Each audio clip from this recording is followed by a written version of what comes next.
నాన్నగారు 20 సంవత్సరాల నుండి ఎదురు చూస్తున్న నా జీవితాశయం నేడు నెరవేరబోతోంది. ఈ రోజే మన లేబర్స్ కాలనీ సెంటర్లో మీ విగ్రహ ప్రతిష్ట. నన్ను దీవించు కామ్రేడ్. ఏంటి దీవించేది? కాలనీలో గణపతి విగ్రహం పెట్టించడమే మీ వల్ల కాలేదు. ఇది నా వాయిస్ కాదు, బతికుంటే మీ బాబు వాయిస్.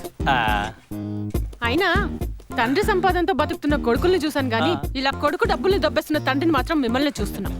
మీ మాటలు నమ్మి నెల నెల వచ్చిన జీతం అంతా అనా పైసలతో సహా వాడు మీ చేతుల్లో పెడుతున్నాడు. మీరేమో విగ్రహాలకని వాటికని వీటికని తగలేస్తున్నారు. వాడేమో బస్సులో తిరగలేక లిఫ్ట్ అడుక్కోలేక చస్తున్నాడు. వాడు ఏం అడిగాడు? ఒక బైక్ కొన్నా కదా. అది మీకు కదా? నేను కొంటాను కూడా నాకే, ఆడికి కాదు. మరి వాడికి కారు కొంటాలేవే. ఆడు చేస్తుంది అసిస్టెంట్ మేనేజర్ ఉద్యోగం. కమ్యూనిస్ట్ లీడర్ కత్తి కాంతారావు కొడుకున్నా కొంచెం బిల్డప్ ఉండాలి. ఇండియాలో పెట్రోల్ రేటు తగ్గుతుందన్న నిజం, మీరు కార్ కొంటారన్న నిజం, రెండు అదిగో భజన్ రాజ్.